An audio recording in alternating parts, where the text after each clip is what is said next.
IIT Kharagpur ने जिन concept और mechanism को यूज करके आंसर दिया है और आईआईटी मद्रास ने जिस बच्चों अगर मैं आपको बोलता हूं 2024 जेई एडवांस का एक क्वेश्चन जो आईआईटी मद्रास ने पूछा है और जिस कॉन्सेप्ट मैकेनिज्म को लगा के आंसर लाने की कोशिश की गई है, similar kind of question with the same reagent and mechanism 2014 में आईआईटी खड़गपुर ने पूछा था। बोलोगे इसमें कौन सी बड़ी बात है? बड़ी बात है, आईआईटी खड़गपुर ने जिन कॉन्सेप्ट और मैकेनिज्म को यूज करके आंसर दिया है और आईआईटी मद्रास ने जिस कॉन्सेप्ट और मैकेनिज्म को यूज करके आंसर दिया है, दोनों एक दूसरे से बिल्कुल ऑपोजिट हैं। मतलब कोई सिमिलरिटी ही नहीं है दोनों के अंदर। मजा तो अभी आएगा जब आप देखोगे करेक्ट दोनों में से कौन है, और सबसे इंपॉर्टेंट आप क्या मानते हो, आईआईटी खड़गपुर करेक्ट है या आईआईटी मद्रास करेक्ट है। मजा आएगा। ये वीडियो सारे बच्चों के लिए और एजुकेटर्स के लिए है, ध्यान से देखेंगे, डिटेल करेंगे इसको। सबसे पहले मैं आता हूं, सबसे पहले 2014 के इस क्वेश्चन पे जो आईआईटी खड़गपुर ने बनाया था, इसमें एक मैच द मैट्रिक्स कॉलम था और यहां पर आपको लिस्ट 1 में एक कंपाउंड गिवन है, यहां पे कुछ रिएजेंट देके प्रोडक्ट का मॉलिक्यूलर फार्मूला देके मैच करना था। 2014 JEE advance IIT Kharagpur paper 2 का ये सवाल है। आपको दिखाते हैं इसमें हुआ क्या है। देखो, सबसे पहले अपन अगर चलें, यहां पे नाइट्रो लिया गया है, मैं एक ही बार कर दे रहा हूं। नाइट्रो का पहले रिडक्शन कराया गया, इससे एनिलीन बना, इसके बाद असाइलेशन कराया गया तो NHCH3 बना। तो ये फाइनली पहले NH2 आया है, फिर असाइलेशन करा के NHAC मतलब NHCOCH3 आया। ठीक है, अगले स्टेप में कॉन्सेंट्रेटेड सल्फ्यूरिक एसिड लिया गया। अब देखो, अभी आपको देखोगे आईआईटी मद्रास के क्वेश्चन में भी कुछ ऐसा दिखेगा। जब यहां पर कॉन्सेंट्रेटेड सल्फ्यूरिक एसिड लिए हैं ना, तो ये NHCOCH3 और इसके पैरा पोजीशंस पर SO3H आके लगाया गया। ठीक है, लगाया गया। कॉन्सेंट्रेटेड के बाद जैसे ही नाइट्रिक एसिड लगाया गया है, अभी इस स्टेप को ध्यान से देखिए, जब हमने नाइट्रिक एसिड लगाया, यहां से जो नाइट्रोनियम आयन है इसने यहां पर इप्सो करवा दिया है। क्या करवाया? इप्सो।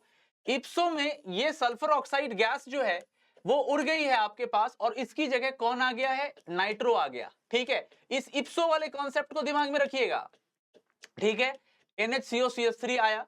इसके बाद हमने क्या किया? डाइल्यूट एसिड के साथ इसको उबाल दिया, ये वाली लिंकेज टूट गई है। NH2 आएगा, एसिड से H लेके NH3 पॉजिटिव बनाएगा, यहां पर NO2 आएगा, एनिलीनियम आयन है, और बाद में इन्होंने बेस के साथ इसको ट्रीट कर दिया। बेस के साथ ट्रीट करने पर ऊपर बचा रह गया NH2 और यहां पे आ गया नाइट्रो। इसमें 6 कार्बन है, इसमें 6 हाइड्रोजन है, इसमें 2 नाइट्रोजन है और 2 ऑक्सीजन है। C6H6N2O2, C6H6N2O2 बिल्कुल परफेक्ट मैच है, कोई दिक्कत नहीं है, सब कुछ परफेक्ट मैच है, कोई दिक्कत नहीं है। पहले जब हमने सल्फोनेशन कराया, फिर जब हमने नाइट्रेशन कराया तो इप्सो हुआ और SO3H की जगह NO2 पुट किया गया, इलेक्ट्रॉन रिलीजिंग ग्रुप यहां पर था और करेक्ट आंसर आ गया। यह था 2014 IIT Kharagpur paper 2 match the matrix column type question. Clear? अब मैं लिए चलता हूं आईआईटी मद्रास के पास। ठीक है, आइए अब आपको लिए चलता हूं आईआईटी मद्रास का ये क्वेश्चन है, क्वेश्चन नंबर 17 आर। इसको मैच किया गया है 4 के साथ। जितने भी इंडिया में कोचिंग है सब 4 के साथ मैच करवा रहे हैं। अब देखो यहां पे क्या ग्लिच है। जब रिसोर्सिनोल लिया गया है, ध्यान से देखिएगा, जब यहां पे रिसोर्सिनोल लिया गया, इसके साथ जैसे ही कॉन्सेंट्रेटेड सल्फ्यूरिक एसिड डालेंगे, सल्फोनेशन हुआ। हमने पिछले क्वेश्चन में भी सल्फोनेशन कराया था NHCOCH3 के साथ। सल्फोनेशन कराएं तो यहां पर आ गया SO3H, यहां पे आ गया SO3H, बीच में ट्रैफिक है, नहीं जा पाएगा। अब देखो कहानी में ट्विस्ट है। अब जैसे ही हम यहां पे नाइट्रिक लगाएंगे ना, तो रिलीजिंग ग्रुप के ये ऑर्थो पे है, ये रिलीजिंग ग्रुप के ऑर्थो पे एंड पैरा पे है, ये भी ऑर्थो पैरा पे था, ये भी ऑर्थो पैरा पे था। अब इप्सो कराने के लिए मेरे भाई यही तो कंडीशंस था, एक रिलीजिंग ग्रुप होना चाहिए, उसके ऑर्थो पैरा पे SO3H होना चाहिए, SO3H को हटा के नाइट्रो को पुट कर दिया गया। तो टेक्निकली यहां पे क्या होना चाहिए? टेक्निकली ये ग्रुप हटेगा, ये ग्रुप हटेगा और उसकी जगह नाइट्रो आएगा। मतलब यहां OH होगा, यहां OH होगा, यहां नाइट्रो होगा, यहां नाइट्रो होगा। या तो ये होना चाहिए या एक स्टेप फर्दर नाइट्रेशन ये लोग करा देंगे, ये लोग एक स्टेप फर्दर नाइट्रेशन करा देंगे। यहां पर आएगा NO2, यहां पर आएगा NO2 और यहां पे आना चाहिए NO2, ये या ये प्रोडक्ट बनना चाहिए। पर आपको पता है बच्चों, प्रोडक्ट इन्होंने क्या बनाया? रिएजेंट देखिए, हाइड्रोलिसिस हीट है। इन्होंने क्या किया कि जब हम कॉन्सेंट्रेटेड नाइट्रिक एसिड लिए तो इस जगह पे नाइट्रोनियम पुट किया है। मतलब देखो गजब नहीं हो गया, आपने इप्सो को साफ इग्नोर कर दिया। अब बताओ आईआईटी खड़गपुर बुरा मान जाएगा? आईटीबी केजीपी बोलेगा यार मेरा तो गजब 2014 में मेरा तो आप लुल कर दिए भाई। यहां इन्होंने NO2 ला दिया, फिर बाद में जब इसको पानी के साथ बॉयल किया गया H2O के साथ तो क्या हुआ, डिसल्फोनेशन हो गया, ये वाला ग्रुप उड़ गया है और इसको उड़ा के इन्होंने यहां से OH, यहां से OH और यहां पर NO2 पुट करके इसके साथ मैच करवा दिया है 4 के साथ। नाउ बिगेस्ट क्वेश्चन, जबरदस्त, ये एक तरह का ह्यूज कंट्रोवर्सी है दो आईटीज के बीच में ही।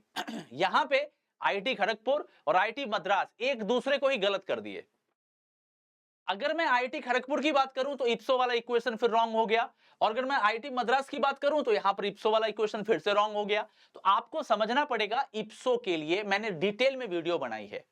इलेक्ट्रॉन रिलीजिंग ग्रुप चाहिए जैसे कि OH हो गया, NH2 हो गया, NHR हो गया, NHAC हो गया, OR हो गया, और इनके ऑर्थो या पैरा पोजीशंस पे आपको कोई ऐसा ग्रुप चाहिए जो कि आराम से गैस बन के हट जाए, इंट्रोपी ड्रिवन मैकेनिज्म हो, जैसे कार्बोक्सिलिक एसिड, सल्फोनिक एसिड। अरे मेरे भाई सिंपल सा फंडा बताओ ना, सैलिसिलिक एसिड में जब आप ब्रोमीन वाटर डालते थे तो क्या होता था?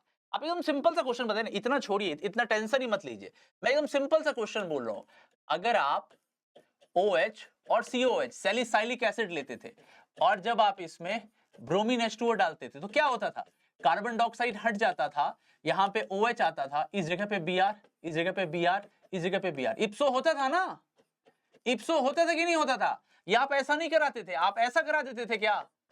क्या आप ऐसा करा देते थे कि इस वाले COH को छोड़ दिया और यहां पे Br लगा दिया? ऐसा तो नहीं होता था ना? ये तो इंट्रोपी ड्रिवन रिएक्शंस था। तो मेरे भाई मेरा सिंपल सा क्वेश्चन है कि जब IIT मद्रास ने ये बनाया SO3H और SO3H, तो इस OH के ये ऑर्थो पे, इस OH के ये पैरा पे, इस OH के ये पैरा पे, इस OH के ये ऑर्थो पे, तो इप्सो क्यों नहीं कराए? Why not इप्सो? और IIT खड़गपुर ने जो क्वेश्चन पूछा था उसमें भी तो ऐसा ही था, वहां पर NHCOCH3 था और यहां पर SO3H था, और आपने वहां पर तो इप्सो करा दिया। तो दो IIT के बीच में ही ये हो गया है गेम, ये दो IIT के बीच में ही गेम हो गया है। तो मैं बोलूंगा भाई पहले डिसाइड कर लो बैठ के। IIT खड़गपुर और IIT मद्रास एक बार बैठ के डिसाइड कर लो कि सही कौन सा है, क्योंकि मेरे नॉलेज के हिसाब से इप्सो बहुत ही फास्ट रिएक्शंस होता है, इसके होने के एक्सट्रीम चांसेस होते हैं, और आपने इप्सो को साफ इग्नोर कर दिया है इस क्वेश्चन में, और बस ऑप्शन बच्चे मिलाने के लिए 4 नंबर के अलावा कुछ नहीं है, 4 को मिलाने के चक्कर में 4 के ही पीछे पड़ गए। तो यार एडवांस है, अगर ये NTA कुछ होता तो मैं नहीं वीडियो बना रहा होता, मैंने बनाया भी नहीं NTA पे वीडियो। IIT भारत की एक प्रतिष्ठित संस्थान है, यहां पे कोशिश करनी चाहिए कि आप जिस कॉन्सेप्ट को लेके आए वो कॉन्सेप्ट बिल्कुल क्रिस्टल क्लियर हो, एकदम जिसमें डाउट करने की गुंजाइश ना हो।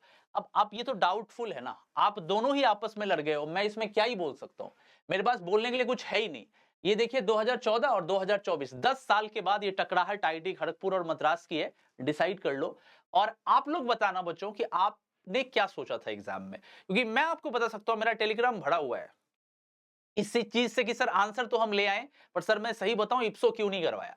कई लोग बोल रहे हैं हाँ इप्सो होना चाहिए, कई लोग इप्सो का दूर दूर तक जिक्र ही नहीं कर रहे, क्या इप्सो क्या ही है, कुछ नहीं, आंसर आ गया ना हो गया, पर ऐसा होता नहीं है। ठीक है, आप लोग अगर क्लेम करें तो इस वीडियो को यूज कर सकते हैं, मेरी तरफ से पूरी परमिशन है, कोई स्ट्राइक नहीं आएगा, कुछ भी मैं नहीं बोलूंगा, आप यूज करिए, IIT तक इसको बात को पहुंचाइए, रेफरेंस के तौर पे 2014 को भी दीजिए। IIT खड़गपुर ने 14 में जो पेपर बनाया था उसके साथ तो मेल नहीं खा रहा है कॉन्सेप्ट, तो दो अलग अलग कॉन्सेप्ट कैसे हो सकता है, या तो 14 गलत या तो 24 गलत, ऐसा तो नहीं है कि दोनों सही हो सकते हैं, कंडीशंस बिल्कुल एक जैसे हैं। बेसिक सा क्वेश्चन है, इसका रेफरेंस मैं आपको 3 बुक दे रहा हूं, एक मार्च की मोटी वाली बुक आती है, उसमें इलेक्ट्रोफिलिक एरोमेटिक सब्स्टिट्यूशन के अंदर इस चीज को एक्सप्लेन किया गया है 4 एग्जांपल्स के साथ, वहां पर आपको मिल सकता है। मॉरिसन बॉयड में भी ये चीज अवेलेबल है। एक बुक आती जिसके मैं रेफरेंस दे रहा हूं, Morrison Boyd adopted by Bhattacharya, तो मॉरिसन बॉयड भट्टाचार्य वाला में आपको मिल जाएगा। साथ ही साथ फिनार का जो सॉल्यूशन मॉड्यूल है जो उसके साथ ओरिजिनल वर्जन के साथ आता है, वहां पर भी सेम कॉन्सेप्ट दिया गया है। तो यार ये गलत हुआ, मैं तो यही बोलूंगा, बाकी आप लोग डिसाइड करो। वीडियो अच्छी लगी है तो लाइक शेयर सब्सक्राइब आपसे उम्मीद करते हैं। Thank you very much, take care, bye bye.